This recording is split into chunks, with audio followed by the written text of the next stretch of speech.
him in. Now further, up, further. Go as far as you possibly can. Wait a minute. Come back. This one's clean. Usually I lose the crowd quicker than that. I must be slipping.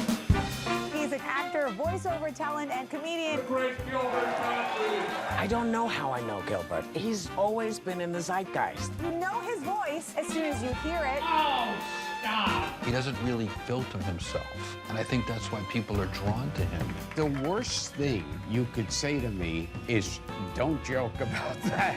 See? Not so funny when it's your mother. He is one of the cheapest people in the world. I think he's the only guest that takes all the sodas. How does he ride a bus? There's not people on there going, hey, I want to use the bathroom on the bus. I can't. Gilbert Gottfried's in there. It's hard making a career in show business. It's even harder sustaining it. Stand-up comics life is, oh, God. It's not glamorous at all. I'm just doing anything to avoid my regular act, which I'm so tired of.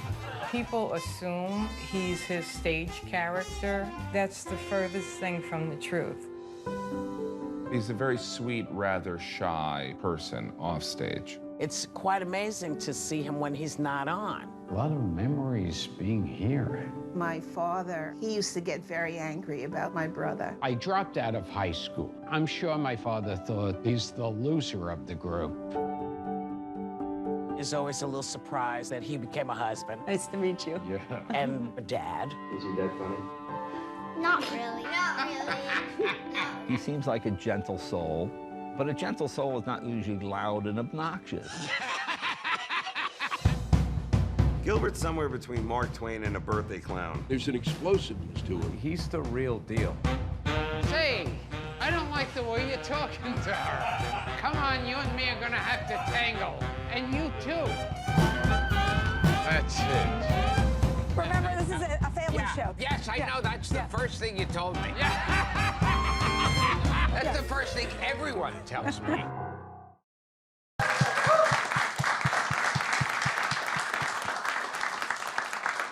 Congratulations, guys. I love the film so much. Thank you. Gilbert's one of the funniest people in the world, and when you interview him, you see backstage that he's...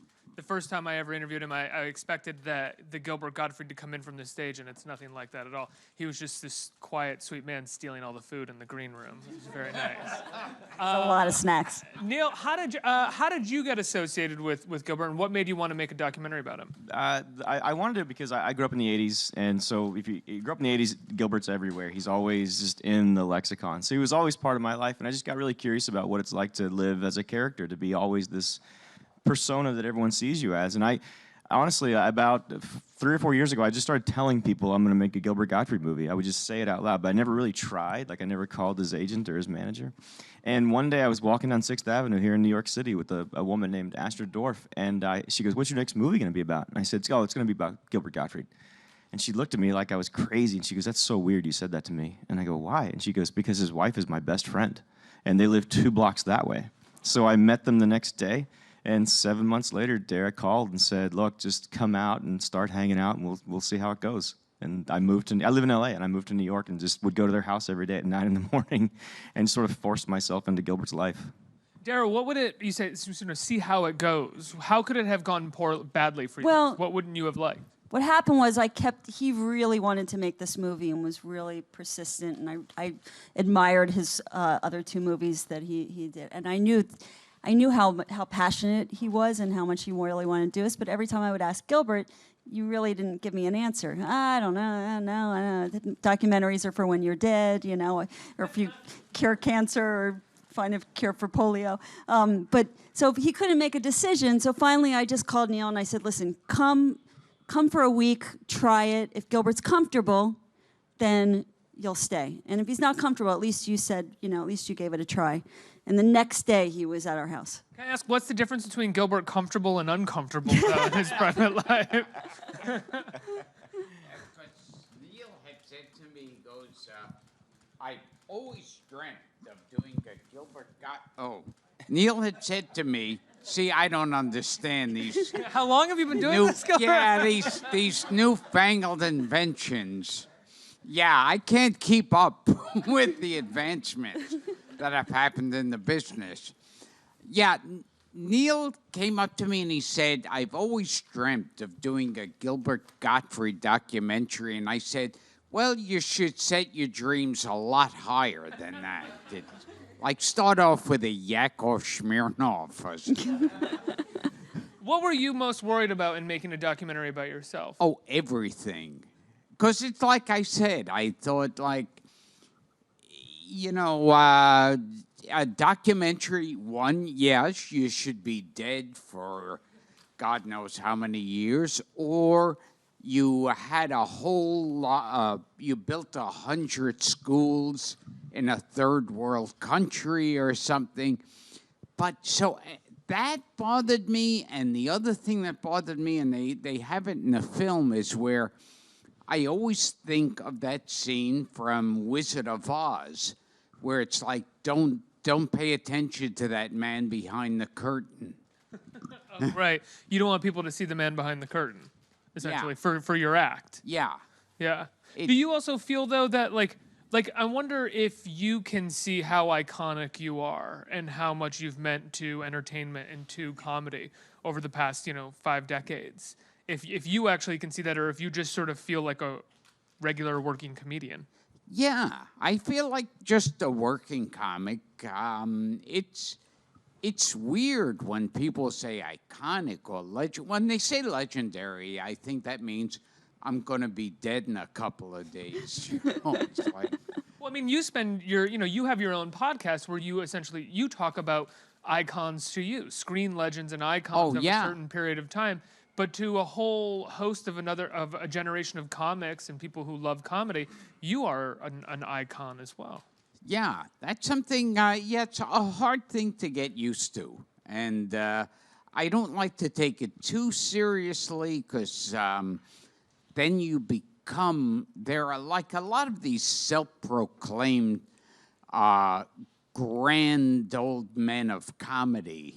Yeah, I won't name them, but there's a lot of those that go on and have that attitude about them. That was a big part of why I did, is I really wanted to show what it's like to be a touring working comic, especially one that everyone knows. Like Gilbert still goes to, it's a big part of the movie, he still goes to clubs every weekend, and we went to 15 cities in Mexico and Toronto, and like it's real, he goes out to Tampa and Peoria and these little towns, these little clubs, and performs every weekend. I really wanted to show that part of the lifestyle. Gilbert, what was it like when you watched the film for the first time and you saw people speaking of you in the way that I just did in terms of icon and legend and stuff? Odd. It's like, sitting in on your own funeral.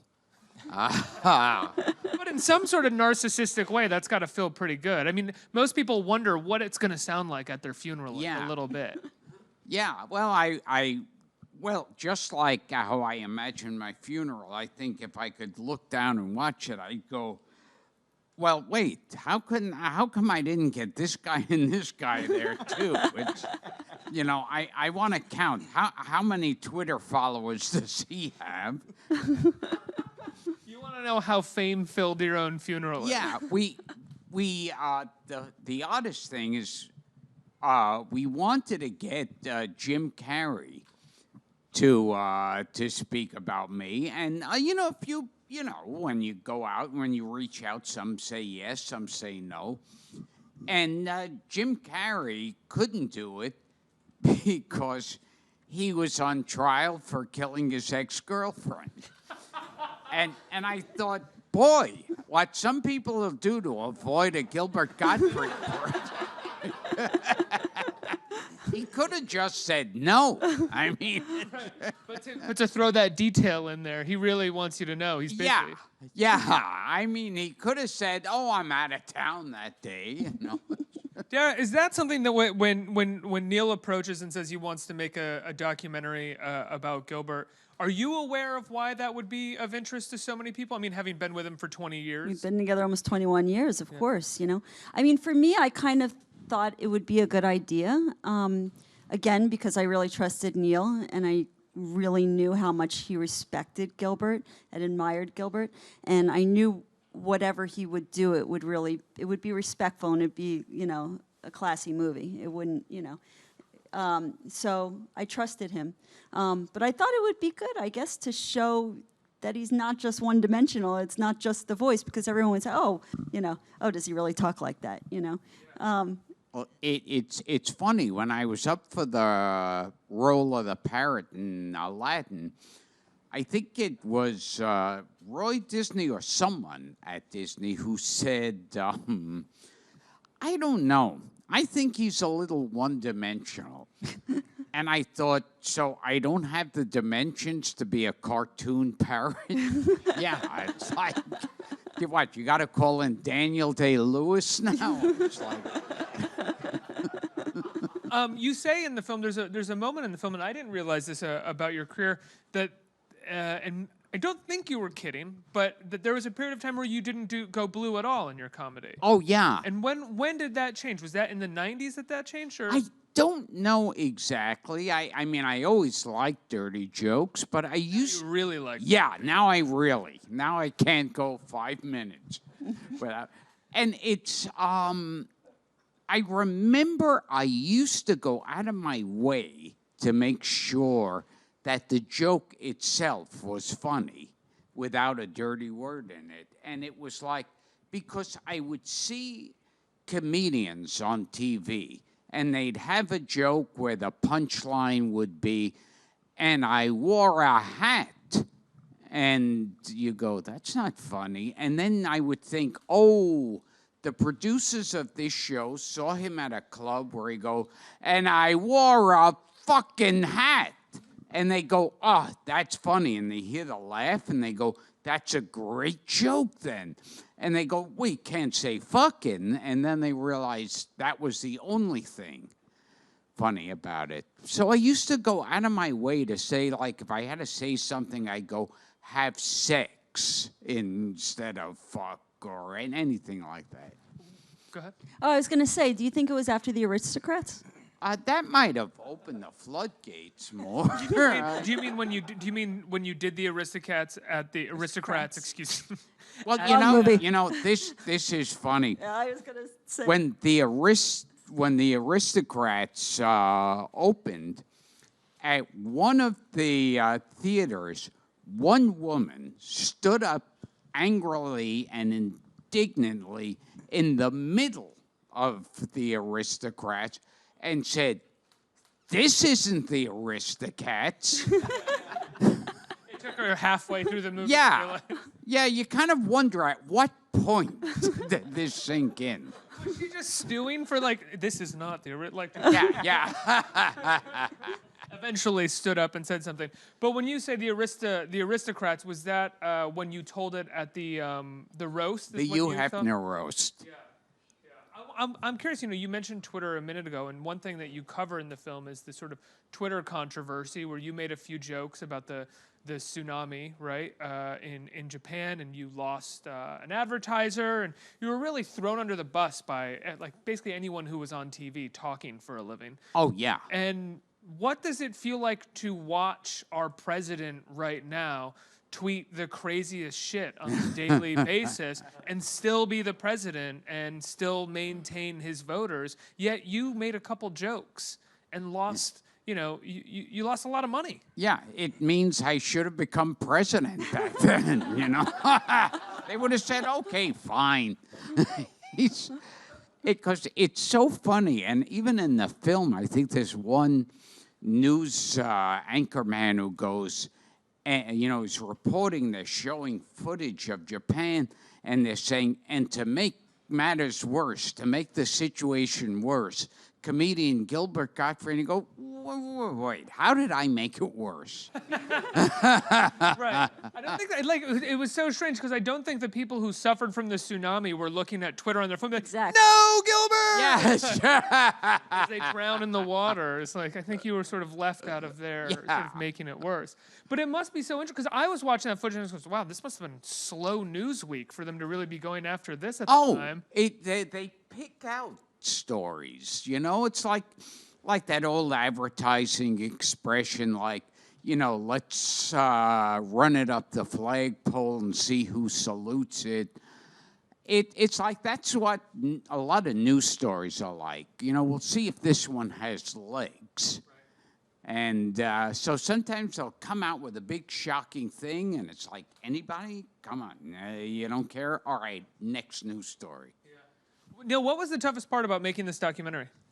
Really just getting Gilbert to open up. And for a long time, when the camera was on, it was the voice and the character and the eyes squinting. And it was actually his sister Arlene who kind of gave me permission to ask certain questions and ask him certain questions and talk about certain things. His sister Arlene is a amazing photographer. Those photos are wonderful. Yeah, she published 4 times. She took photos of New York. If you're a fan of New York or New York culture, look up Dara Gottfried, because these photos are of a New York that doesn't exist anymore. Like, it's a shopping mall now, but then this was hovels and bombed out buildings, and she took photos of all this stuff. But no, she kind of let me talk about certain things and let me ask Gilbert certain questions and see certain things. So that getting through that was really the biggest barrier. Yeah, what was the toughest part about making a documentary for you? Just worrying if Gilbert was okay through the whole thing, you know, and just making sure that, yeah, I guess basically that. It really wasn't hard, to be honest with you, because you know, Neil just showed up with one camera. He didn't even have a sound guy with him. It was just Neil and the camera. And I knew, you know, he was on the road. He went to 15 cities, like he said, with Gilbert. So at least I knew when he was on the road with Gilbert, someone was feeding him, you know. So and I was happy that Gilbert had a companion to travel with and that you were going to be okay. And the toughest thing for me is Neil has absolutely no idea of what a Jew is. He's like got such a Gentile upbringing. It's like he would come to me like all confused going, what does fakakta mean? And a couple of days ago, he was in my apartment and he found a dreidel on one of the table, and he was like looking at it like how a caveman would see like an iPhone for the first time. It's like, what is this strange object?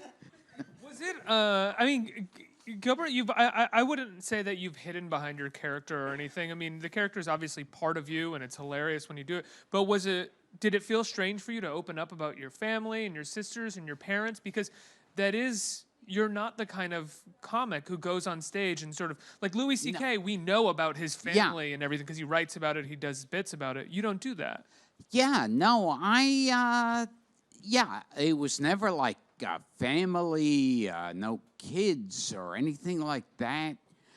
And yeah, so that was a very odd thing for me. And also I'm one of those people who, if you say, you know, what kind of, how many pairs of socks do you own? I'd be like a little like, I don't know if I want to reveal that to people. Like, everything's very secretive. Why is everything so secretive? I don't know. I just the way I am. I mean, he has one of his closest friends in L.A. I remember when we moved in together after being together for 10 years. He called the house, and I answered the phone, and he had no idea that Gilbert even had a girlfriend. And that was 10 years, and that was one of his best friends. Well, how did that go down for you when that were you pissed? No, I wasn't pissed. That's the way he is. I was used to it. It was fine, you know. That's just how he wildly is. understanding. And the documentary starts off with my appearance when Howard Stern first found out that I was not only getting married, but we were having a kid. And that was one of those, like, you know, usually on the Stern show, I was just, you know, comfortable, joking around, having a good time. And there, it's like you could feel the tension when you're watching it. Oh yeah, you do everything in that scene to evade answering the questions. Yeah, you know. Yeah, I'm in a daze when he's talking to me there. Has having a family changed your approach to your material at all? No. That was another thing that Neil brought out, was that, you know, he he would go back and forth between me doing the filthiest material and sickest, most perverted stuff, and then just playing with my kids and, you know, preparing them lunch for school. There was one joke, like halfway through, Dara called me aside and said, if you put that joke in the movie, I'll never talk to you again. And she was very serious. And I said, Dara, I'm going to show you the movie, and we're going to have a conversation about, and the joke is in the movie, and she saw it. She goes, okay, I get it. Like I just can't show the kids the movie, ever. Well, it goes back to something that someone says in the film. I forget who said it, but it's a quote that I love. I think I'll hold on to it forever, which is that just because you joke about something doesn't mean you don't care. And That's Bill Burr. Who says it? Bill Burr says that, yeah. Yeah, it's a wonderful quote about comedians, and I think people who love comedy as well, which is that we make jokes about terrible situations or about the worst thing to possible make a joke about because we kind of care and are thinking about it from all different angles and wondering about it. Yeah, I think most people aren't offended, but the people that are very loud and they have Twitter and they can tell the whole world they're offended. But I think most people just understand that you're venting or you're just get it out of your system. It's a way you're dealing with things. And it's a funny thing, too, is like whenever I'll make a joke about a certain topic and people say, how could you joke about that? Aren't you aware of the tragedy and the heartbreak and loss of lives? And I go, yeah, I am aware of all that. That's where the joke stems from. It's being aware of it. And, yeah, so that always, I always feel like people who get offended are also patting themselves on the back. You know, it's like, let's see, there's a tragic situation. I could go over there and physically help out.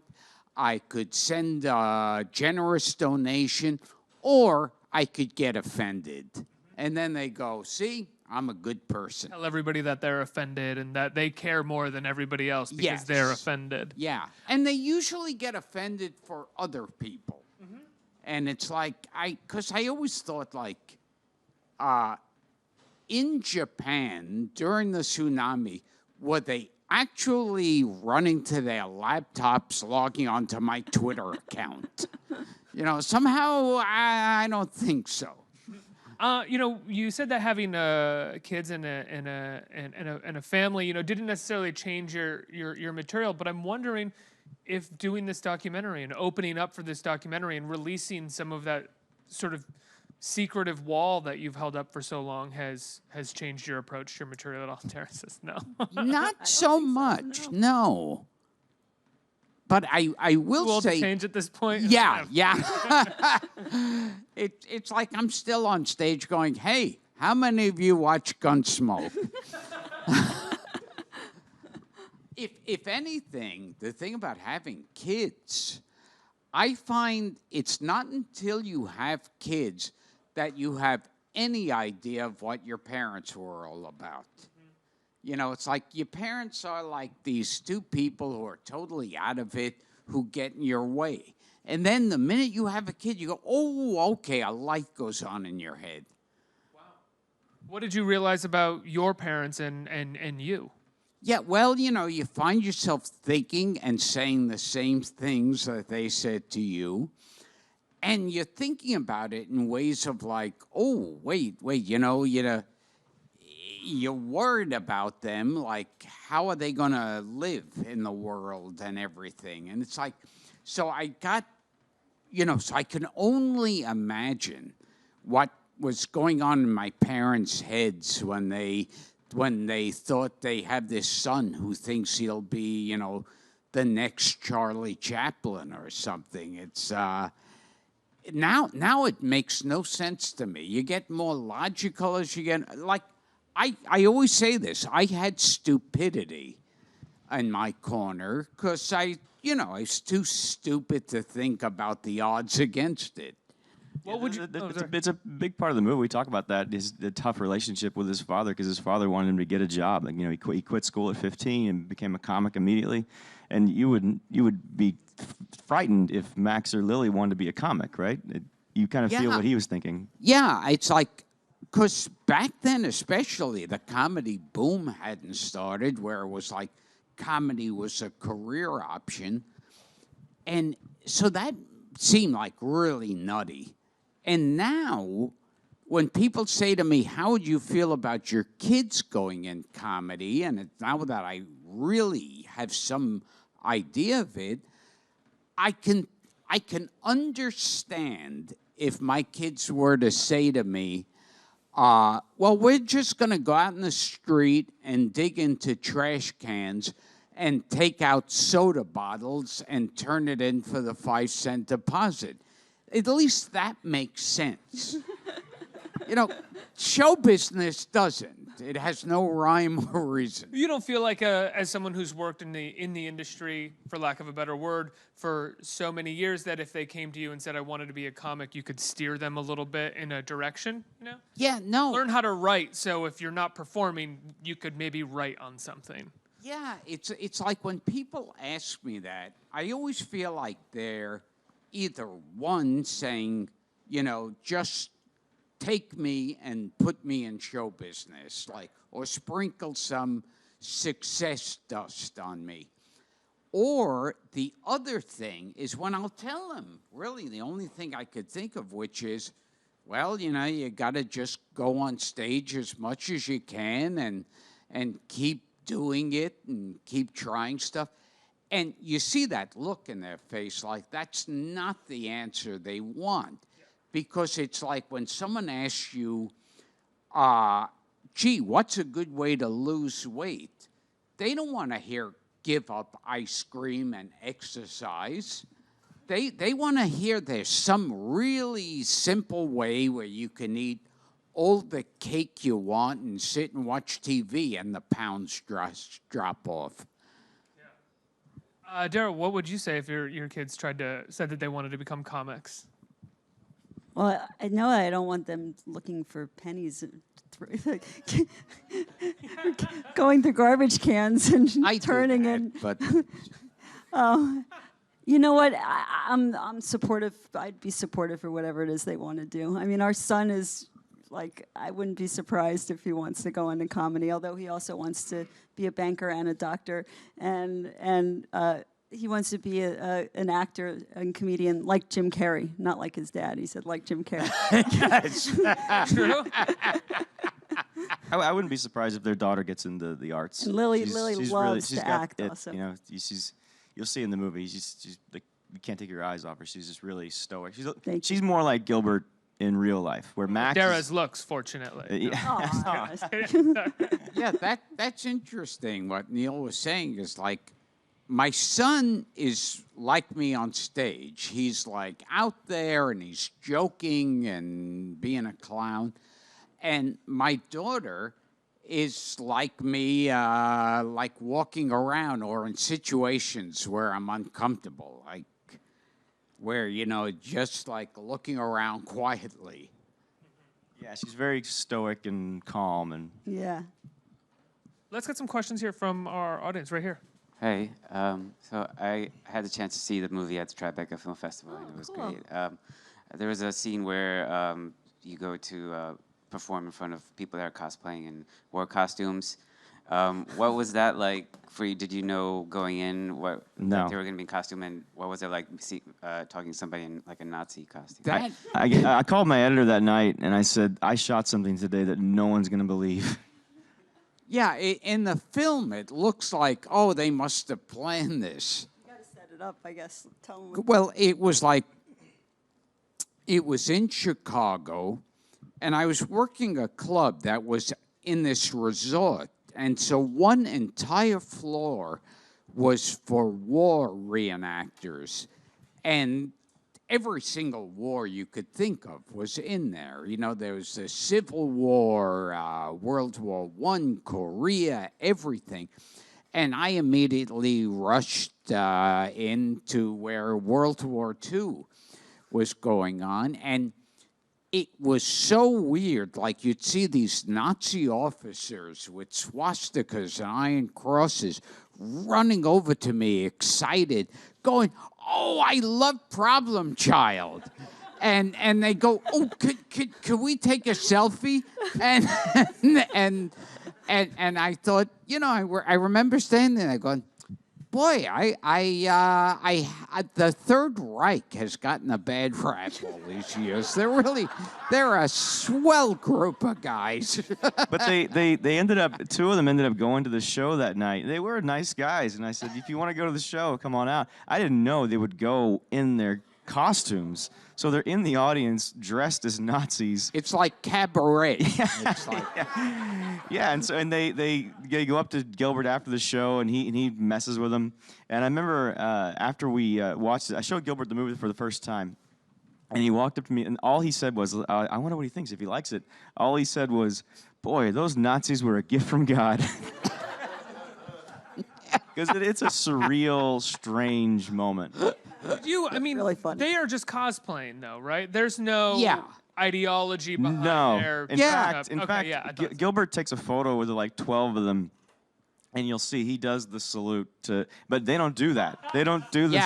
They don't do the salute. They don't like it. do that. And then they won't say the word Nazi either. They're German soldiers. They're very strict about that. I mean, I'm not defending it. It's weird to dress up like a Nazi, but. No matter, but their argument was they would say, well, every war has a bad guy. Like there's Confederate soldiers, there's Nazis. That was their defense for these $6,000 costumes they would put on. It was surreal. Next question. Hi there. So what message do you want audiences to take away from the film, specifically for you, Gilbert, as a subject of the story, but also, Neil, when you were making the film, what was your intention? I told Dara halfway through shooting, I said, look, all I really want to do is make a movie that comedians like. My goal is I want this to be the movie people say, if you want to be a comic, go watch this movie because that's what it's like. That was always my goal. And I just want people to come away, you laugh and you cry and it's sincere and it's heartfelt and there's funny moments. I just want people to have a good time and come away happy. And I think that happened. And it's hard. I've seen so many things about comedy, and usually they get it all wrong, or they get so self-important. And then that's another problem, when you have like these comedians very seriously and one after the other talking about it. And you go, yeah, it's basically a dick jokes you're doing, it's like. Well, that was another quote that I loved from a comic in there, which was that, comics are sad or whatever, all these things, but everybody is. And we just happen to focus on comics being that for some reason. That was a big thing we learned along the way. Every comic would say, yeah, we know we're dark. We know we had bad childhoods. And he goes, you know what? Everyone did. Yeah. But we go on stage and we make jokes and you relate to it and you feel in a room together and you just laugh for a while. That was a lesson we learned really early. That line was very important to me from Paul Provenza to get that in the movie. To say, yes, we're dark and scary and weird and crazy, but we all are. Everyone is. And I just the one making a living off of it. And I think it was Danny Bonaducci in his book where he's talking about child actors and performers and saying how a lot of them, if you go to these rehab places, a lot of them are former child stars or recent performers. And he goes, but there's loads of dentists there too. And it's like, but you don't mention them. I think I have time for one more question right here. I have a question for you. What is it like to be married to Gilbert? Does he really talk like that? It's great. Seriously, I mean, we get along so well. We laugh every day. It is so easy. I mean, the truth is, we never argue really. It's really easy. It is like having 3 kids though. I swear it's like having 3 kids. Because he'll call me 20 million times a day when he's on the road, every 20 minutes, what do I do now? What do I do now? What do I do now? I mean, I take care of everything and he, The movie, it's been a wonderful surprise. A lot of people have said, I'm a huge fan of Gilbert. I made my wife watch this. She was crying the whole time. She was laughing. She loved it. Like, women and people in relationships and married people have really reacted to this movie in a wonderful way. So that's been a great surprise is how they've... and Gilbert and Dara, they do laugh. A lot of people have said, I'm so jealous of how much they laugh together. Like, if I can curse... Dara, I was in the house one day and Gilbert wasn't there, and she goes, "Oh, do you want to see some of Gilbert's love notes?" And I go, yeah, Gilbert writes love notes? She goes, yeah, I'll show you. And she, like it was no big deal. She goes over to the counter or the cabinet. She pulls out these cards, and it says, "Happy anniversary, wonderful. Well, we're having a wonderful life together." Whatever the card says. And then in Gilbert's scribble, it said, "Dara, go fuck yourself 500 times." And she was dying laughing reading this, and people see that and they're like, "Oh, I get it. I get it." Well, I also think that just now that your dynamic is so interesting because as you were saying all the nice, beautiful things about your relationship, Gilbert, you looked really uncomfortable. And then as soon as you said, "but he's like a child," he started laughing. It was like that's such a comedian's perspective on things, which is like very uncomfortable by people being nice to you. But then as soon as someone is like, "but you are like a child," you're like, "Yes, I am a kid." The movie ends with it sums up everything. The last line of the movie, please go see it. I don't want to give it away, but there's a line at the end of the movie that sums up the whole relationship, I think, in the park. We're not going to say what that is right now because we don't want to... You think that's going to be the selling point? The one line? No, at the end of the movie, they're on a park bench, and Dara leans over and kisses Gilbert and says, "I love you." And Gilbert says, "That's your problem." And the credits roll. Guys, it's a wonderful film. I loved you. watching it. I love it. Gilbert, I love your career. I love seeing you do comedy. How can people see it? People can see it this weekend, right? You can see it tonight at the IFC Center on 6th Avenue. I'll be there with Gilbert and Dara, and Ira Glass is going to be there asking us questions at the 7 o'clock and the 9:45 show. Right? And then we're going to be there, and Artie Lang will be there, and then we'll be there all weekend doing Q&As. So it's at the IFC Center all week long. Guys, please give a round of applause to Neil Berkeley and Dara and Gilbert Gottfried.